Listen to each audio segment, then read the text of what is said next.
Negara Hongaria atau Hungaria merupakan negara yang terletak di jantung Eropa di kawasan Eropa Tengah.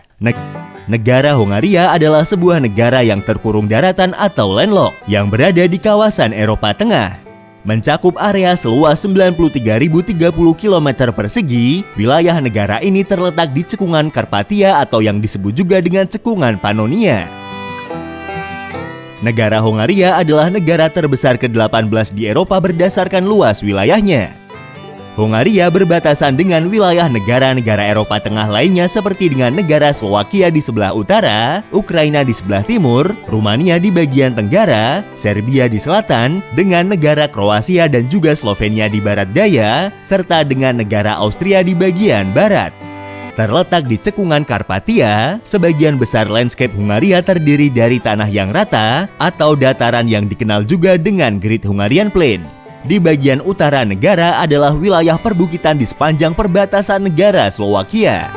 Pada tahun 2020 lalu, berdasarkan laporan dari kantor pusat statistik negara ini, jumlah populasi penduduk dari negara Hongaria adalah sebanyak 9.769.526 jiwa, dengan sekitar 98,3% penduduknya berasal dari kelompok etnis Hongaria. Hongaria adalah negara yang secara historis beragama Kristen. Sensus pada tahun 2011 menunjukkan bahwa sekitar 54,3% penduduk Hongaria adalah penganut agama Kristen dan sekitar 18,2% menyatakan diri mereka tidak beragama. Sementara sekitar 27,2% dari populasi tidak menyatakan afiliasi keagamaan mereka.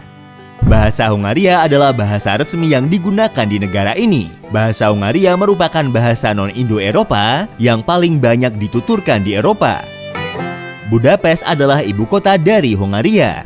Kota Budapest adalah kota terpadat di Hongaria. Selain itu, Budapest juga merupakan kota terbesar di negara ini dan kota terbesar ke-9 di Uni Eropa berdasarkan jumlah populasinya.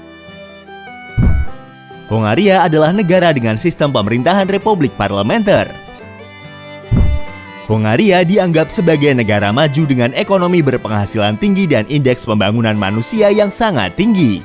Hongaria mengalami liberalisasi pasar pada tahun 1990-an sebagai bagian dari peralihan sistem ekonomi komunis menjadi sistem ekonomi pasar.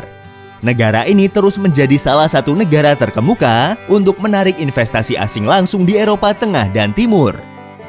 Industri utama negara ini meliputi pengolahan makanan, farmasi, kendaraan bermotor, teknologi informasi, bahan kimia, metalurgi, mesin, peralatan listrik, dan pariwisata.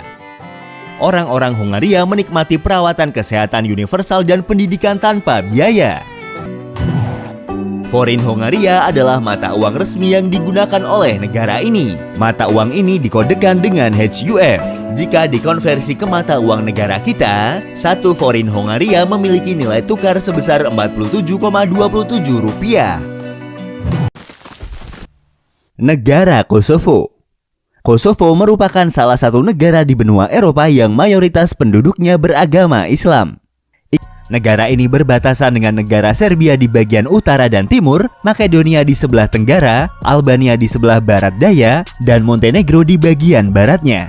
Negara ini mempunyai luas wilayah sekitar 10.887 km persegi, atau lebih kecil dari luas Provinsi Gorontalo yang mempunyai luas wilayah sekitar 11.257 km persegi. Hal tersebut membuat Kosovo menjadi salah satu negara terkecil di dunia. Bahkan negara ini adalah negara terkecil di Balkan. Negara dengan sistem republik parlementer ini mempunyai jumlah penduduk sekitar 1.810.463 jiwa, di mana sebagian dari warganya berprofesi sebagai petani. Sekitar 53% wilayah dari Kosovo adalah lahan pertanian. Hasil pertanian dari negara ini berupa jagung, gandum, dan anggur yang menyumbang sekitar 35% dari pendapatan negara Kosovo. Negara ini juga mempunyai cadangan timah, seng, perak, nikel, kobalt, tembaga, besi, dan bauksit yang besar. Selain itu, Kosovo juga mempunyai cadangan lignit atau batu bara muda terbesar kelima di dunia dan ketiga di Eropa. Euro adalah mata uang di negara ini yang secara tidak resmi diadopsi sejak tahun 2002 yang terus digunakan sampai sekarang. Pristina adalah kota terbesar di Kosovo dan merupakan ibu kota negara Kosovo. Negara ini mempunyai dua bahasa resmi, yaitu bahasa Serbia dan bahasa Albania. Bahwa mayoritas penduduk dari negara ini memeluk agama Islam, yang dalam prosentasenya mencapai sekitar 95% dan sisanya adalah penganut Kristen Ortodok dan kepercayaan lainnya. Goa Kapur, Goa Marmer, dan Kars menjadi salah satu tujuan wisata yang banyak ditemukan di negara Kosovo. Sekitar 40% wilayah Kosovo masih ditutupi oleh hutan. Kroasia. Negara ini cukup mudah dikenali, terutama ketika melihat bendera nasionalnya. Hal ini karena desain bendera Kroasia cukup ikonik. Desainnya tersebut menampilkan sebuah pola yang identik dengan pola papan catur. Kroasia adalah sebuah negara berdaulat yang terletak di persimpangan wilayah Eropa Tengah dan Eropa Tenggara, atau yang secara historis juga dikenal dengan nama kawasan Balkan. Seperti kebanyakan negara-negara benua Eropa, Kroasia adalah negara dengan wilayah yang tidak terlalu besar. Luas wilayah negara ini adalah sekitar 56.594 km persegi. Jika kita coba bandingkan dengan luas wilayah daerah yang ada di Indonesia, luas negara Kroasia ini masih sedikit lebih kecil dari luas Provinsi Aceh, yang luasnya sekitar 57.956 km persegi. Secara geografis, Kroasia terletak di bagian barat laut semenanjung Balkan. Wilayah negara ini disebut-sebut memiliki bentuk seperti bulan sabit. Kroasia berbatasan dengan beberapa negara Balkan lainnya, yaitu dengan negara Slovenia di barat laut, Hongaria di timur laut, dengan Serbia di timur, dan di bagian tenggara berbatasan dengan Bosnia dan Herzegovina dan Montenegro. Negara ini juga berbatasan dengan Laut Adriatik yang memanjang di bagian barat ke selatan. Jumlah populasi penduduk negara Kroasia sendiri pada tahun 2021 lalu disebutkan adalah sebesar 3.871.833 jiwa. Dengan orang Kroasia adalah kelompok etnis terbesar yang membentuk lebih dari 91% dari total jumlah populasi penduduk negara. Sementara sisanya berasal dari etnis lain seperti Serbia, Bosnia, Roma, Albania, Italia, Hongaria, Ceko, dan yang lainnya. Bahasa Kroasia adalah bahasa resmi dan bahasa yang paling umum digunakan di Kroasia. Bahasa ini termasuk dalam cabang bahasa Slavia Selatan dari keluarga bahasa Indo-Eropa. Selain itu, sejak tahun 2013, bahasa Kroasia juga menjadi bahasa resmi ke-24 Uni Eropa. Bahasa ini juga diakui sebagai bahasa minoritas yang dilindungi di beberapa negara tetangga, seperti Austria, Hongaria, dan Serbia.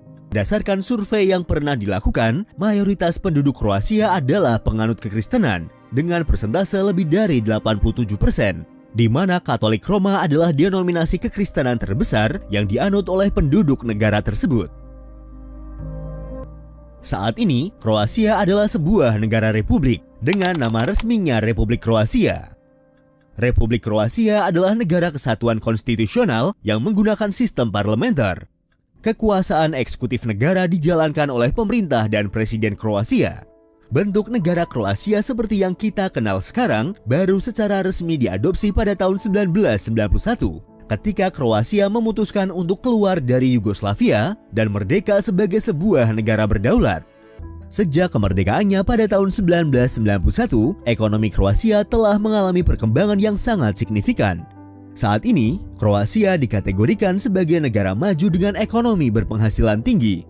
Selain itu, Kroasia juga menempati urutan ke-40 secara global dalam Indeks Pembangunan Manusia. Ekonomi negara ini didominasi oleh sektor jasa, industri, dan pertanian. Pariwisata mendominasi sektor jasa Kroasia. Ini adalah sumber pendapatan yang signifikan bagi negara tersebut dan menyumbang hingga 20% dari PDB nasional. Beberapa tujuan wisata terkenal di Kroasia meliputi Taman Nasional Plitvice Lakes, Dubrovnik, Split, Hvar, dan banyak pulau-pulau lainnya di sepanjang pantai Adriatik. Kroasia menggunakan mata uang euro sebagai mata uang resmi di negaranya. Seperti yang diketahui, mata uang yang dikodekan dengan EUR ini memiliki nilai tukar sekitar Rp16.123. Polandia, sebuah negara di benua Eropa yang cukup familiar dengan kita. Hal ini karena negara Polandia memiliki desain bendera yang sangat mirip dengan desain bendera negara kita. Hanya saja posisinya yang terbalik. Republik Polandia adalah sebuah negara yang berada di kawasan Eropa Tengah, terbentang dari Laut Baltik di utara hingga Pegunungan Sudeten dan Pegunungan Karpatian di selatan. Negara yang disebut juga sebagai Rzeczpospolita Polska dalam bahasa setempat ini berbatasan dengan Lituania dan Rusia di timur laut, Belarusia dan Ukraina di timur, Slovakia dan Republik Ceko di selatan, dan Jerman di bagian barat. Selain itu, Polandia juga berbagi perbatasan laut dengan negara Denmark dan Swedia. Wilayahnya ini meliputi area seluas 312.696 km persegi, yang kalau kita coba bandingkan dengan luas wilayah daerah yang ada di Indonesia, luas daratan Polandia ini memiliki ukuran sedikit lebih kecil dari luas Provinsi Papua, dengan luas wilayahnya yaitu 319.036 km persegi. Dengan populasi penduduk mencapai 38.179.800 jiwa, Polandia adalah negara terpadat kelima di Uni Eropa dan ke-9 di benua Eropa. Sekitar 98% atau hampir semua penduduk negara ini berasal dari kelompok etnis Polandia, di mana etnis ini merupakan bangsa atau kelompok etnis yang sebagian besar keturunan dari bangsa Slavia Barat. Dikatakan bahwa Polandia adalah salah satu negara paling religius di benua Eropa, di mana Katolik Roma tetap dijadikan identitas nasional mereka. Dari sekitar 88% penduduk yang memeluk kekristenan di negara ini, sekitar 87%-nya adalah umat Katolik Roma. Bahasa Polandia adalah bahasa resmi yang digunakan di Polandia. Selain itu, bahasa Polandia juga merupakan salah satu bahasa resmi yang digunakan di organisasi Uni Eropa. Bahasa Polandia juga digunakan sebagai bahasa kedua di beberapa wilayah negara Lituania. Polandia adalah sebuah negara berbentuk republik, dengan pemerintahannya berlangsung dalam kerangka Republik Demokrasi Perwakilan Parlementer Kesatuan, di mana presiden adalah kepala negara dan perdana menteri adalah kepala pemerintahan. Berdasarkan dari jumlah penduduknya yang mencapai 1,8 juta jiwa, Warsawa adalah ibu kota terpadat ke-7 di Uni Eropa. Polandia diklasifikasikan sebagai ekonomi berpenghasilan tinggi oleh Bank Dunia. Negara ini memiliki ekonomi yang sangat beragam, yang menempati peringkat ke-21 dalam Indeks Kompleksitas Ekonomi tahun 2017. Komponen terbesar perekonomian negara ini adalah sektor jasa, kemudian diikuti oleh sektor industri dan pertanian. Polandia adalah kekuatan ekonomi terbesar ke-6 di Uni Eropa. Menurut Eurostat, Polandia pada tahun 2020 memiliki upah minimum yang jauh lebih tinggi daripada Amerika Serikat jika diukur dengan standar daya beli. Republik Ceko atau secara singkat biasa kita sebut dengan negara Ceko merupakan salah satu negara di wilayah Eropa Tengah. Negara Ceko terbentuk setelah bubarnya negara Cekoslowakia pada tahun 1993. Ceko merupakan salah satu negara yang terkurung daratan atau yang disebut dengan landlocked, yang artinya negara ini tidak memiliki wilayah maritim atau laut. Negara ini berbatasan dengan negara Jerman di sebelah barat dan utara, dengan Polandia di bagian utara, Slowakia di tenggara, dan dengan negara Austria di bagian selatan. Secara geografi, Republik Ceko memiliki landscape perbukitan dengan iklim sedang pada sebagian besar wilayahnya. Secara fitogeografik atau geografi botani, Republik Ceko termasuk dalam provinsi Eropa Tengah di wilayah Sirkumboreal di dalam Kerajaan Boreal. Negara Ceko berdiri di atas area seluas 78.866 km persegi. Jumlah populasi penduduk di negara ini pada tahun 2020 diperkirakan mencapai 10.693.939 jiwa, dengan sekitar 64% penduduknya berasal dari kelompok etnis Ceko. Republik Ceko memiliki 75% hingga 79% orang yang tidak menyatakan agama atau keyakinan apapun dalam jajak pendapat dan presentase ateis. Orang-orang Ceko secara historis dicirikan sebagai toleran dan bahkan acuh tidak acuh terhadap agama. Bentuk pemerintahan dari negara Ceko adalah republik parlementer yang dipimpin oleh presiden sebagai kepala negara dan perdana menteri sebagai kepala pemerintahan.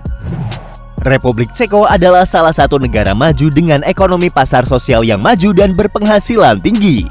Negara ini berorientasi pada ekspor dan ekonomi pasar sosial yang berbasis layanan, manufaktur, dan inovasi yang mempertahankan kesejahteraan negara dan model sosial Eropa. Pada sektor industri, Ceko merupakan salah satu negara Eropa produsen alat transportasi dan alat elektronik. Skoda Transportation adalah produsen tram, yang merupakan salah satu moda transportasi darat terbesar keempat di dunia. Dan hampir sepertiga dari semua tram di dunia berasal dari pabrik di Ceko. Negara ini juga berada di peringkat 10 negara teratas di dunia dengan kecepatan internet tercepat. Dulunya adalah Yugoslavia, sekarang sudah menjadi 6 negara. Yang pertama ada Slovenia, Kroasia, Bosnia-Herzegovina, Montenegro, Makedonia, dan yang terakhir ada Serbia. Letaknya itu ada di Eropa Tenggara dan beribu kota Beograd. Serbia itu bukan Syria ya, apalagi Siberia. No, kalian salah besar. Kalau Syria itu adanya di Timur Tengah. Kalau Siberia adanya di Rusia. Jauh sekali ya. Serbia itu bebas visa bagi pemegang paspor hijau ya. Jadi sejak tahun 2017 bulan Oktober kita bebas visa kunjungan selama 30 hari dalam 1 tahun. Jadi tinggal nenteng koper sama bawa duit yang banyak. Serbia itu di Eropa, tapi untuk harga mulai dari akomodasi, transportasi, sampai untuk makanan itu di sini murah sekali. Atau uang Serbia itu berbeda ya, bukan euro, bukan pound sterling, tapi mereka punya mata uang sendiri namanya dinar Serbia. Dan 1 dinarnya itu sekitar 140 rupiah. Jadi kalau 10 dinar 1.400 rupiah. Kalau 100 dinar 14.000 rupiah. Serbia itu pakai bahasanya ya bahasa Serbia. Mirip nggak sama Rusia? Beda. Tapi mereka punya satu kesamaan, yaitu sama-sama menggunakan huruf Sirilik. Untuk kalian tidak perlu khawatir ke sini, karena rata-rata orang Serbia itu bisa berbahasa Inggris. Republik Slovakia atau yang dalam bahasa lokal disebut sebagai Slovenská republika adalah nama resmi dari negara yang biasa kita kenal dengan nama Slovakia. Sebelumnya Slovakia dikenal sebagai bagian dari negara Cekoslowakia. Namun pada tahun 1993, kedua negara ini bersepakat untuk berpisah dan menjadi negara sendiri-sendiri. Negara ini adalah salah satu negara yang wilayahnya dikelilingi oleh daratan di kawasan tersebut. Negara Slovakia berbagi perbatasan dengan negara-negara Eropa Tengah lain, seperti dengan negara Polandia di bagian utara, Ukraina di bagian timur, Hongaria di selatan, Austria di bagian barat daya, dan dengan negara Ceko di sebelah barat laut. Luas wilayah negara ini adalah sekitar 49.035 km persegi. Landscape Slovakia terkenal terutama karena alam pegunungannya, karena sebagian besar wilayah dari negara ini terdiri dari kawasan pegunungan, dengan pegunungan Karpatian yang membentang di sebagian besar bagian utara negara ini. Kota Bratislava yang berada di bagian barat daya negara adalah ibu kota dari negara Slovakia. Berdasarkan letak geografisnya yang berbatasan dengan negara Austria dan Hongaria, Bratislava adalah satu-satunya ibu kota negara yang berbatasan dengan dua negara berdaulat. Pada tahun 2020, diperkirakan jumlah populasi penduduk di Slovakia mencapai 5.464.060 jiwa, dan sebagian besar penduduk negara ini terdiri dari kelompok etnis Slovakia dengan persentase mencapai 80,7%. Sementara kelompok etnis Hongaria yang merupakan kelompok etnis terbesar kedua di negara ini hanya sekitar 8,5% dari populasi. Slovakia adalah negara sekuler. Konstitusi negara ini menjamin kebebasan beragama bagi seluruh penduduknya. Setidaknya ada sebanyak 18 agama yang terdaftar di Slovakia. Sekitar 75% dari populasi penduduk negara ini adalah penganut kekristenan, sementara sekitar 13,4% penduduk mengidentifikasikan diri mereka sebagai ateis atau non-religius. Bentuk pemerintahan dari negara Slovakia adalah republik parlementer dengan sistem multipartai. Negara ini dipimpin oleh seorang presiden yang dipilih melalui pemungutan suara secara langsung untuk masa jabatan 5 tahun. Secara ekonomi, Slovakia dikategorikan sebagai negara maju dengan ekonomi berpenghasilan tinggi. Negara ini mempertahankan kombinasi ekonomi pasar dengan sistem jaminan sosial yang komprehensif, menyediakan layanan perawatan kesehatan universal, dan pendidikan gratis bagi penduduknya. Slovakia juga memiliki peringkat yang sangat tinggi dalam indeks pembangunan manusia. Selain itu, negara Slovakia juga memiliki kinerja baik dalam beberapa indeks pengukuran, seperti kebebasan sipil, kebebasan pers, kebebasan internet, pemerintahan demokratis, dan perdamaian. Slovenia merupakan negara kecil yang lebih dari separuh luasnya adalah hutan belantara. Namun, patut kalian ketahui jika negara ini merupakan negara yang kaya. Bahkan, Bank Dunia menyebutkan bahwa tidak ada orang miskin di negara ini. Wow! Profil negara. Negara Slovenia bernama lengkap Republik Slovenia, dengan presiden sebagai kepala negara dibantu Perdana Menteri sebagai kepala pemerintahan. Negara ini memiliki ibu kota yang bernama Kota Ljubljana. Secara geografis, Slovenia terletak di benua Eropa Tengah dan berbatasan dengan negara Austria dan Hungaria di sebelah utara, di sebelah selatan dengan negara Kroasia dan Laut Adriatik, di sebelah barat dengan negara Austria dan Italia, serta di sebelah timur dengan negara Kroasia. Luas negara ini hanya sebesar 20.271 km persegi dengan jumlah penduduk sebesar 2.108.708 jiwa. Untuk agama, 72,1% penduduk di sini memeluk agama Katolik Roma, 3,7% Kristen Ortodoks, 1,9% Kristen lain, 18% tidak beragama, 3% memeluk Islam, sisanya 1,3% memeluk agama yang lain. Untuk etnis, 83,1% merupakan etnis Slovenia, 2% etnis Serbia, 1,8% etnis Kroasia, sisanya 13,1% merupakan etnis yang lain. Sedangkan bahasa resmi yang dipakai di negara ini adalah bahasa Slovenia. Selain itu juga ada bahasa Italia dan Hungaria yang juga banyak digunakan masyarakat dalam berkomunikasi sehari-hari. Untuk perekonomian, negara Slovenia merupakan negara yang maju dengan kelompok ekonomi berpenghasilan tinggi. Dengan indeks pembangunan manusia di Slovenia menempati peringkat 23 dunia. Patut kalian ketahui teman-teman, jika Slovenia ini tidak memiliki sumber daya alam. Negara ini sangat mengandalkan sumber daya manusianya. Tercatat 63% penduduk di negara Slovenia bekerja di sektor jasa, khususnya jasa keuangan dan perbankan.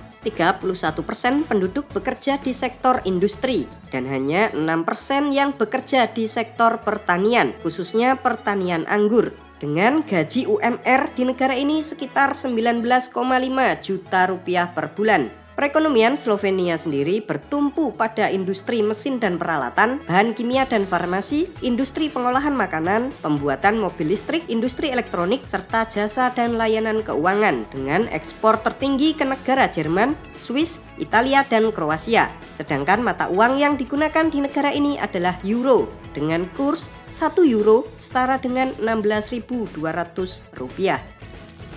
Rahasia Slovenia jadi kaya. Tahukah kalian jika negara kecil ini merupakan negara yang memiliki sumber daya manusia berkualitas tinggi? Hal ini dapat dilihat dari indeks pembangunan manusia Slovenia yang menempati peringkat 23 dunia. Nah, ini nih teman-teman, rahasia kesuksesan Slovenia. Ternyata terletak di sumber daya manusianya. Jadi kalian jangan salah ya. Kaya atau tidaknya suatu negara tidak hanya bergantung kepada sumber daya alamnya saja teman-teman. Percuma kan kalau sumber daya alamnya itu melimpah tapi sumber daya manusianya itu oon-oon. Di awal sudah Mimin jelaskan kalau hampir sebagian besar penduduk Slovenia bekerja di sektor jasa, industri, dan perdagangan. Di bidang-bidang inilah membutuhkan skill dan sumber daya manusia yang mumpuni. Pertanyaannya sekarang, kenapa bisa SDM Slovenia itu tinggi? Apa resepnya? Pendidikan. Sektor pendidikan di negara Slovenia menjadi tumpuan dasar negara ini untuk maju, teman-teman. Sekarang kita lihat sistem belajarnya itu kayak gimana. Untuk anak SD atau sekolah dasar, sekolahnya itu sama seperti kita, yaitu 6 tahun. Bedanya, satu kelas di sini hanya boleh diisi 12-20 murid saja. Hal ini dilakukan agar pengajarannya itu lebih baik. Lalu saat siswa di tahap SMP dan SMA, selain mendapatkan pelajaran umum seperti halnya di negara kita Indonesia, setiap siswa juga dikasih 2 jam mata pelajaran pilihan. Mereka bisa memilih mata pelajaran apa yang mereka sukai. Sekolah memberikan 40 mata pelajaran pilihan yang dapat dipilih oleh para siswa. Contohnya ini, ada mata pelajaran astronomi, seni rupa, musik, filsafat, arkeologi, dan lain sebagainya. Jadi tinggal pilih satu saja di antara 40 mata pelajaran pilihan tersebut.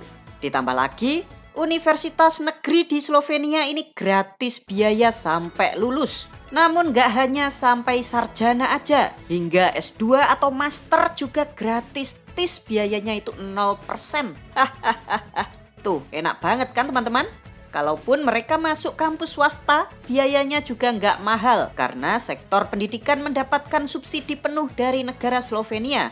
Nih bisa dicontoh teman-teman, Slovenia itu kalau mau subsidi rakyatnya, di bidang pendidikan hingga gelar master S2. Bayangkan, inilah bedanya dengan negara kita Indonesia. Yang mau kuliah bahkan di negeri aja butuh biaya yang sangat mahal. Gimana teman-teman pendapat kalian? Kalau pendidikan tinggi terutama di kampus-kampus negeri di Indonesia gratis biaya, apakah kalian yakin Indonesia bisa maju?